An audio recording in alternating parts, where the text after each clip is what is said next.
Hello दोस्तों, आप सभी का स्वागत है समसामयिक घटना चक्र के इस ऑनलाइन प्लेटफॉर्म पर। मैं मोहित आप सभी का हार्दिक स्वागत करता हूं। आज अपने इस वीडियो में चर्चा करेंगे फरवरी 2026 के महत्वपूर्ण उत्तर प्रदेश स्पेशल के करंट अफेयर। देखा जाए तो जैसा कि मैंने आपको पहले ही बताया था कि अब से महीने के एंड में आपको यूपी स्पेशल के जो करंट अफेयर होते हैं उनका वीडियो लेक्चर मिल जाया करेगा।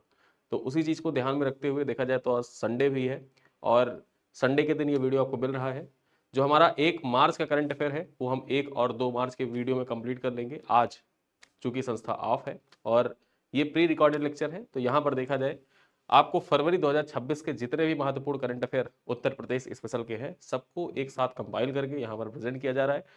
पिछले एक महीने में जो भी करंट अफेयर हमने उत्तर प्रदेश स्पेशल के पढ़े हैं, ठीक है, उन सारे करंट अफेयर का जो एक जगह समाहित कर संकलित कर आपके समक्ष प्रस्तुत किया जा रहा है।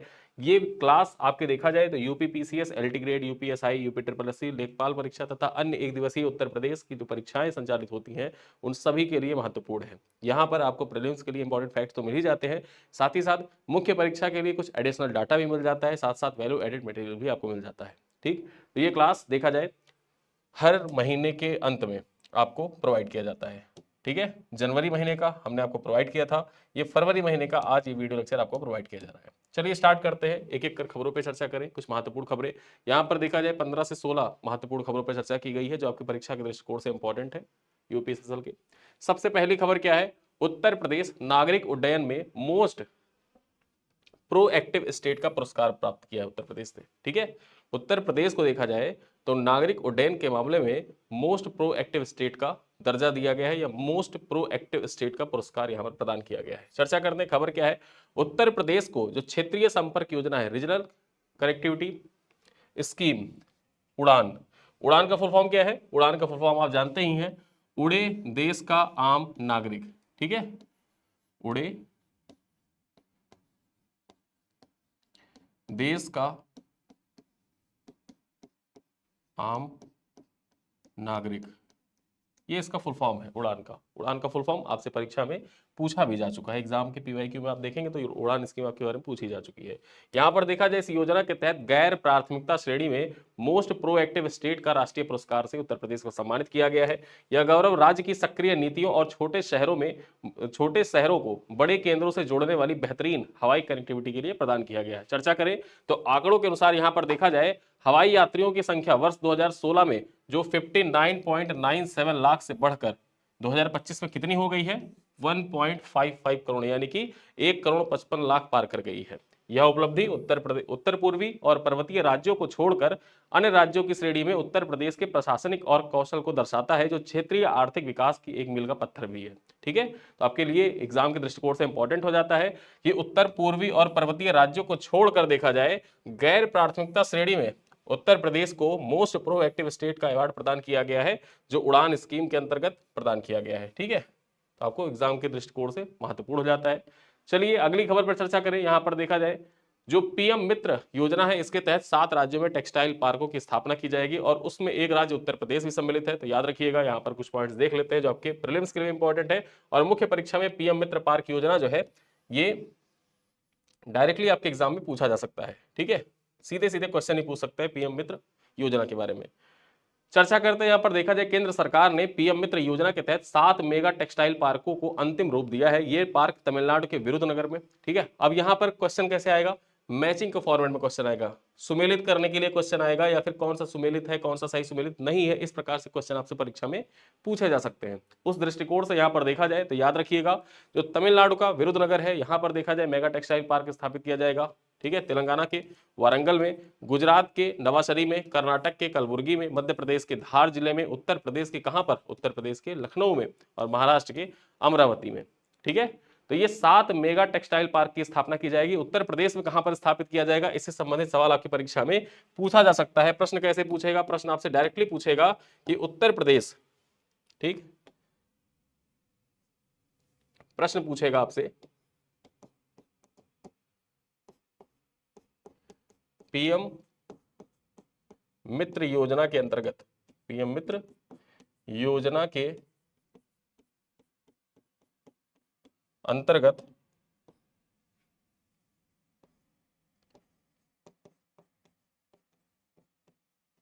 उत्तर प्रदेश के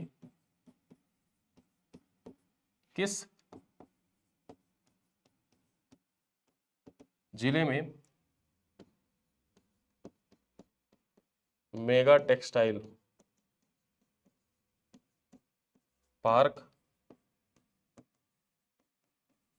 स्थापित किया जाएगा, स्थापित किया जाएगा।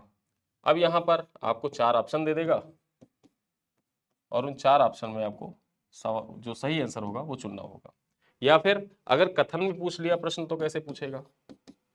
ठीक, प्रश्न, निम्नलिखित कथनों पर विचार करें। निम्नलिखित कथनों पर विचार करें। पहला कथन, पीएम मित्र योजना के अंतर्गत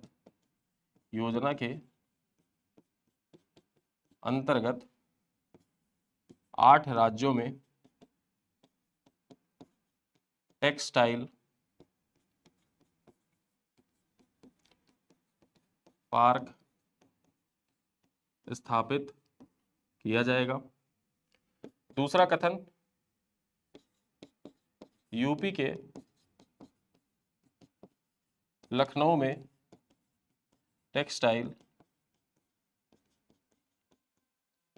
पार्क स्थापित होगा। ठीक है, अब यहां पर उपर्युक्त में सही कथन की पहचान करें, सही कथन की पहचान करें। अब आपको ऑप्शन दे दिया बी, सी, डी, केवल एक, केवल दो,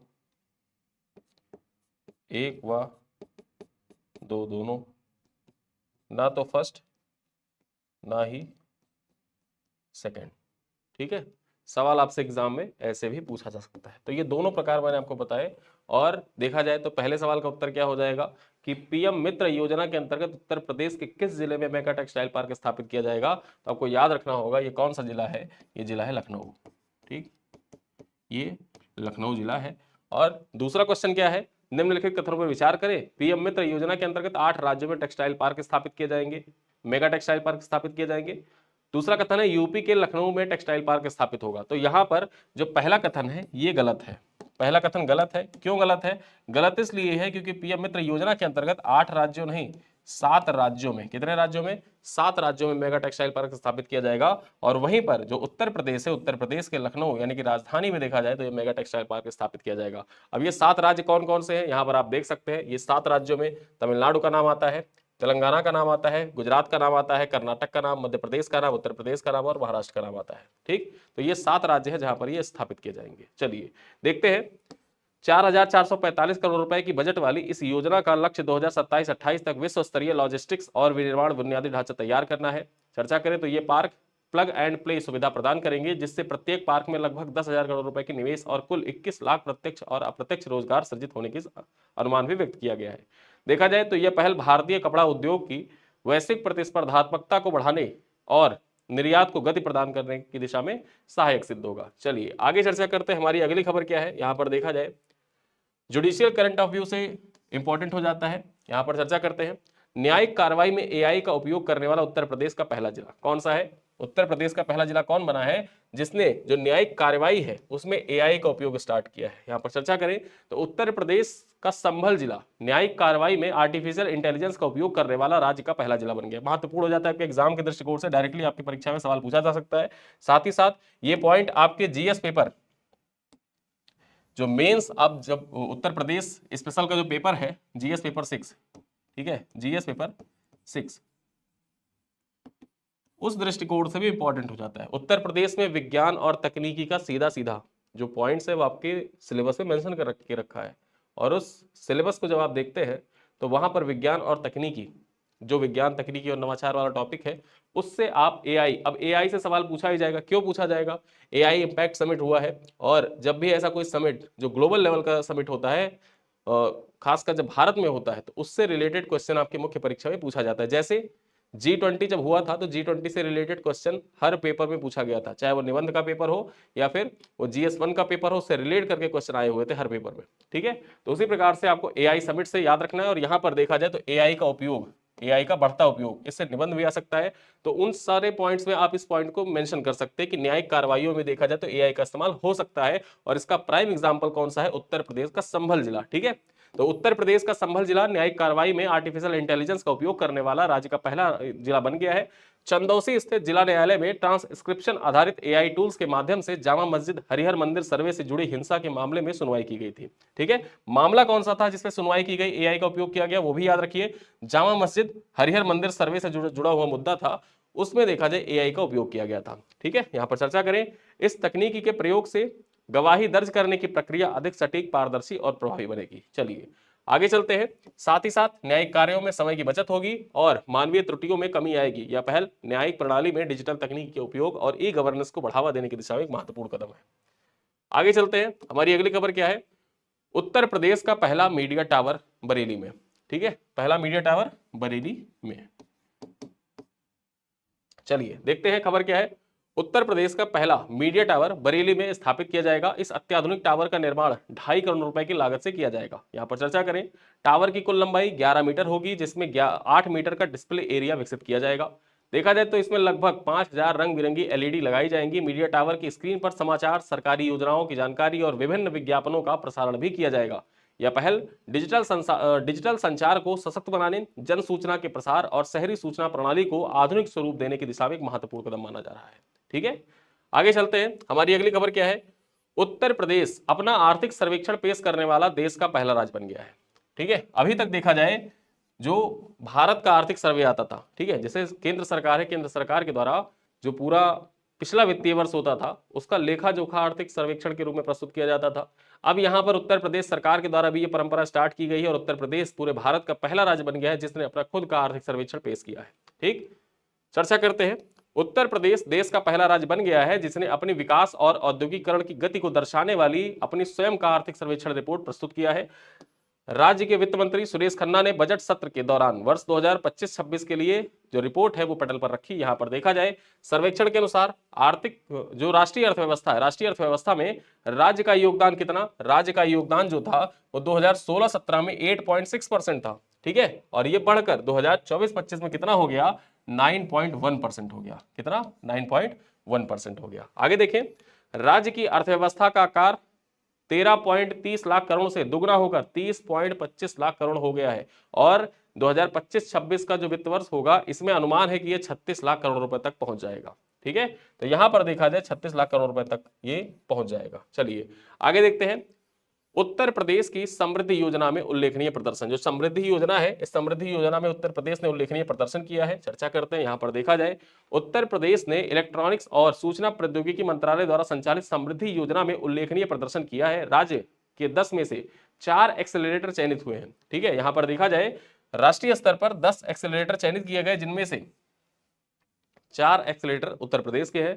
इसके माध्यम से 35 स्टार्टअप्स को त्वरित सहायता दी गई जबकि 27 स्टार्टअप्स को वित्त पोषण प्राप्त हुआ। योजना के तहत कुल 9.91 करोड़ रुपए की जो वित्त था वो वितरित किया गया था। प्रत्येक स्टार्टअप को अधिकतम 40 लाख रुपए तक सहायता प्रदान की जाती है। Health take, edtech, agritech, fintech, software सेवाएं तथा कंज्यूमर टेक क्षेत्र में स्टार्टअप्स इन पहल से लाभान्वित होते हैं। ठीक है, योजना का उद्देश्य नवाचार और तकनीकी आधारित अर्थव्यवस्था को बढ़ावा देना। जो समृद्धि योजना है, इस समृद्धि योजना को देखा जाए तो जो नवाचार और तकनीकी आधारित अर्थव्यवस्था होती है ना, उसको बढ़ावा देने के उद्देश्य से स्टार्ट किया गया था। तो याद रखिएगा, इसमें उत्तर प्रदेश ने उल्लेखनीय प्रदर्शन किया है। राज्य के 10 में से 4 एक्सेलेरेटर चयनित हुए हैं। चलिए आगे देखते हैं, हमारा अगला जो पॉइंट्स है वो क्या है, जो आपके करंट अफेयर के दृष्टिकोण से मोस्ट इंपॉर्टेंट है। अब यहां पर देखा जाए देश का पहला नेशनल काऊ कल्चर म्यूजियम, ये कहां पर स्थापित होगा? ये मथुरा में स्थापित होगा। ठीक है, देश का पहला काऊ कल्चर, नेशनल काऊ कल्चर म्यूजियम कहां पर स्थापित होगा? गौ अभ्यारण्य कहां पर स्थापित, मतलब गौ म्यूजियम कहां पर स्थापित होगा? ये देखा जाए तो मथुरा में स्थापित किया जाएगा। चर्चा करते हैं, उत्तर प्रदेश के मथुरा में Pandit Deendayal Upadhyay veterinary science university परिसर में देश का पहला नेशनल काऊ कल्चर म्यूजियम स्थापित किया जाएगा। यह संग्रहालय गायों की धार्मिक, सांस्कृतिक और आध्यात्मिक महत्व को प्रदर्शित करने के साथ साथ उनके उत्पादों जैसे दूध, घी और पंचगव्य की वैज्ञानिक उपयोगिता पर प्रकाश डालेगा। यहाँ पर देखा जाए इस संग्रहालय का मुख्य विशेषता यह है कि यहाँ प्रदर्शित किए जाने वाले मवेशियों के 100 डिजिटल और सिंबॉलिक मॉडल होंगे जो विभिन्न भारतीय नस्लों की जानकारी प्रदान करेंगे। चर्चा करें तो यह पहल प्राचीन ज्ञान और आधुनिक अनुसंधान के बीच एक सेतु का कार्य करेगा। भारत में स्वदेशी गायों की नस्लों जैसे गीर, साहिवाल और थारपारकर के संरक्षण के लिए सरकार ने राष्ट्रीय गोकुल मिशन भी शुरू किया था, जिसका उद्देश्य वैज्ञानिक तरीके से उत्पादकता को बढ़ाना था। ठीक है, जो मिशन गोकुल था, राष्ट्रीय गोकुल मिशन, इसका उद्देश्य क्या था? वैज्ञानिक तरीकों के माध्यम से जो उत्पादकता है, दुग्ध उत्पादकता, उसको बढ़ाने के लिए तथा स्वदेशी जो नस्ल है उनका संरक्षण करने के लिए भारत सरकार के द्वारा राष्ट्रीय गोकुल मिशन शुरू किया गया था।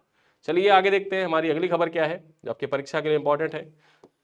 उत्तर प्रदेश का पहला आर्य गुरुकुल म्यूजियम। अब ये जो उत्तर प्रदेश का पहला आर्य गुरुकुल म्यूजियम है ये कहां पर स्थापित किया जाएगा? ये सवाल आपसे परीक्षा में डायरेक्टली पूछा जा सकता है।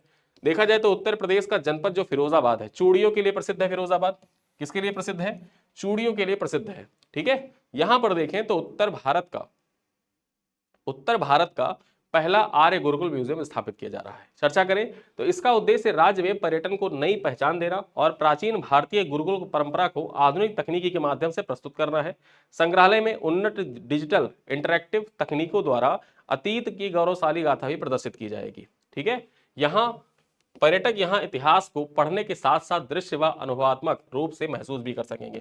मतलब यहाँ पर देखा जाए 5D एंड 7D तकनीकी, ठीक है, 5D एंड 7D तकनीक के माध्यम से जो इतिहास है उसको देखा और महसूस भी किया जा सकता है। ठीक है, चर्चा करें यह पहल सांस्कृतिक विरासत के संरक्षण, शैक्षणिक जागरूकता और धार्मिक ऐतिहासिक पर्यटन को बढ़ावा देने की दिशा में एक महत्वपूर्ण कदम मानी जा रही है। आगे चर्चा करते हैं हमारी अगली खबर क्या है। यहाँ पर देखा जाए उत्तर प्रदेश के मेरठ जिले में बनेगा देश का पहला समर्पित ड्रोन रनवे। ठीक है, देश का पहला समर्पित ड्रोन रनवे कहां पर बनेगा? ये मेरठ जिले के अंतर्गत बनेगा।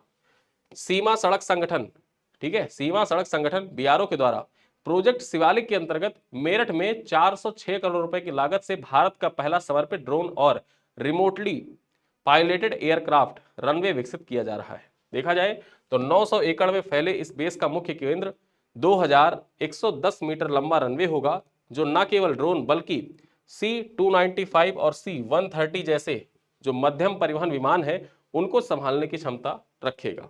ठीक है, चर्चा करें तो इसका उपयोग सैन्य निगरानी, high altitude long endurance drone के संचालन और आपदा प्रबंधन के लिए किया जाएगा। यह केंद्र ड्रोन पायलटों के लिए देश का प्रमुख प्रशिक्षण संस्थान के रूप में भी उभरेगा। यानी कि यहाँ पर जो प्रमुख ड्रोन पायलट हैं उनको प्रशिक्षित भी किया जाएगा, उनके प्रशिक्षण के लिए महत्वपूर्ण होगा।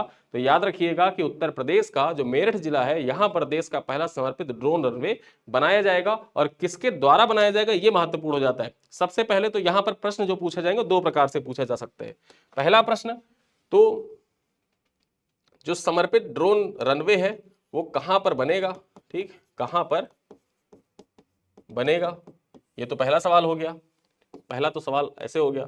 दूसरा सवाल कि किसके द्वारा बनाया जा रहा है, किसके द्वारा बनाया जा रहा है, ये दूसरा सवाल हो गया। और एक तीसरा सवाल हो गया कि निम्नलिखित में से सही कथन की पहचान करो। ठीक, सही कथन की पहचान। अब वो चाहे सही कथन पूछ ले या गलत कथन पूछ ले। इसमें पहला सवाल तो कह दिया कि ये कहां पर बनेगा, तो मेरठ में बनेगा। ठीक है, और कौन बनाएगा दूसरे कथन में पूछ लिया तो NHAI लिख दिया, NHAI के द्वारा बनाया जाएगा, के द्वारा बनाया जाएगा। अब आप बताओ इसमें से कौन सा सही होगा? इसमें से पहला तो सही हो जाएगा कि समर्पित ड्रोन रनवे कहां पर बनेगा, मेरठ में बनेगा। जबकि दूसरा गलत हो जाएगा। क्यों गलत हो जाएगा? NHAI नहीं बना रहा है। कौन बना रहा है? ये बॉर्डर रोड ऑर्गेनाइजेशन के द्वारा बनाया जा रहा है। और किस प्रोजेक्ट के अंतर्गत? तो प्रोजेक्ट शिवालिक के अंतर्गत बनाया जा रहा है। ठीक है, प्रोजेक्ट शिवालिक के अंतर्गत बनाया जा रहा है। तो यहां पर याद रखिए कहां पर? मेरठ में। किसके द्वारा? बीआरओ के द्वारा। प्रोजेक्ट भी याद रखिए शिवालिक। ठीक, चलिए आगे देखते हैं। भारत नेपाल मैत्री महोत्सव 2026। देखा जाए तो 16 से 28 फरवरी 2026 तक उत्तर प्रदेश सरकार के द्वारा भारत नेपाल मैत्री महोत्सव का आयोजन किया जा रहा है। यहाँ पर देखा जाए तो ये 13 दिवसीय महोत्सव कुशीनगर के बुद्धा पीजी महाविद्यालय से शुरू होकर सिद्धार्थनगर, महाराजगंज, बलरामपुर, श्रावस्ती, बहराइच और लखीमपुर खीरी होते हुए पीलीभीत में समाप्त होगा। बेसिकली जो उत्तर प्रदेश का मैप आप देखते हैं तो नेपाल से सटे हुए जो उत्तर प्रदेश के जिले हैं उन्हीं में ये महोत्सव, जो भारत नेपाल मैत्री महोत्सव है, इसका आयोजन किया जा रहा है। ठीक है, यहाँ पर जो जिले बताए गए हैं ये सब बॉर्डरिंग जिले हैं। चर्चा करते हैं। पर्यटन और संस्कृति मंत्री जयवीर सिंह के अनुसार इसका उद्देश्य साझा विरासत, लोक परंपराओं और आध्यात्मिक संबंधों को मजबूत करना है। कार्यक्रम के मुख्य आकर्षण में सांस्कृतिक शोभा यात्रा, एक जनपद एक उत्पाद प्रदर्शनी और भारत नेपाल संबंधों पर संगोष्ठियां सम्मिलित हैं। आगे चर्चा करें गोरखपुर अंतरराष्ट्रीय क्रिकेट स्टेडियम के बारे में, कुछ पॉइंट्स हैं उन पे देख लेते हैं। इंडियन ऑयल कॉर्पोरेशन लिमिटेड ने गोरखपुर में बनने वाले नए अंतरराष्ट्रीय क्रिकेट स्टेडियम के निर्माण के लिए 60 करोड़ रुपए की वित्तीय योगदान देगा। यहां पर चर्चा करें यह परियोजना, देखिए इस परियोजना के लिए उत्तर प्रदेश सरकार और इंडियन ऑयल कॉर्पोरेशन लिमिटेड के मध्य एक औपचारिक समझौता ज्ञापन हस्ताक्षरित हुआ है। यहां पर देखा जाए क्षमता और मानक के बारे में तो इस स्टेडियम में दर्शक क्षमता 30,000 होगी, जो पूरी तरह से अंतरराष्ट्रीय मानकों यानी कि आईसीसी स्टैंडर्ड्स जो है उसके अनुरूप है। समय सीमा की बात कर ले तो 2027 तक पूरा होने का लक्ष्य निर्धारित किया गया है। आईओसी के बारे में कुछ पॉइंट्स जान लेते हैं। तो ये जो इंडियन ऑयल कॉर्पोरेशन है ये एक महारत्न कंपनी है और इसके द्वारा देखा जाए सीएसआर, कॉर्पोरेट सोशल रिस्पॉन्सिबिलिटी पहल के तहत खेलों को बढ़ावा देने के उद्देश्य से ये 60 करोड़ रुपए का योगदान, जो वित्तीय योगदान है, दिया जा रहा है गोरखपुर अंतरराष्ट्रीय स्टेडियम के निर्माण में। चलिए आगे चलते हैं। इन्वेस्ट 2026 26वां अंतरराष्ट्रीय बिजनेस समिट। चर्चा करें। केंद्रीय खाद्य प्रसंस्करण उद्योग मंत्री चिराग पासवान ने नोएडा स्थित एमटी विश्वविद्यालय में इन्वेस्ट 2026 शीर्षक से आयोजित 26वें अंतरराष्ट्रीय बिजनेस समिट एवं रिसर्च कॉन्फ्रेंस का उद्घाटन किया। इस शिखर सम्मेलन का मुख्य उद्देश्य वैश्विक व्यापारी परिदृश्य और नवाचार के अनुसंधान को बढ़ावा देना था। इस सम्मेलन का थीम याद रखिएगा, थीम क्या था? फॉरगिंग यहां पर देखा जाए फ्रंटियर्स फॉरगिंग फ्यूचर फ्यूलिंग फ्रंटियर्स, इसका थीम था। ठीक है, फॉरगिंग फ्यूचर्स और fuelling frontiers, powering progress through purpose people and partnership, ये इसका थीम है। इसी विषय पर इसका आयोजन किया गया था। चर्चा करते हैं उत्तर प्रदेश का नोएडा जो गौतम बुद्ध नगर है, यहां पर देखा जाए ये गौतम बुद्ध नगर आईटी और शैक्षिक हब के रूप में माना जाता है, जहां एमटी जैसे प्रमुख संस्थान अवस्थित है। खाद्य प्रसंस्करण उद्योग मंत्रालय के बारे में चर्चा कर ले, जो ministry of food processing industries है, इसकी स्थापना कब की गई थी? 1988 में इसकी स्थापना की गई थी। हालांकि 1999 में से कृषि मंत्रालय के अधीन एक विभाग बना दिया गया था और पुनः 2001 में इसको मंत्रालय का दर्जा दिया गया था। ठीक है, तो ये पॉइंट आप याद रखिएगा, क्योंकि सवाल 2018 में, ठीक 2018 यूपी पीसीएस में एक सवाल पूछा गया था कि महिला एवं बाल विकास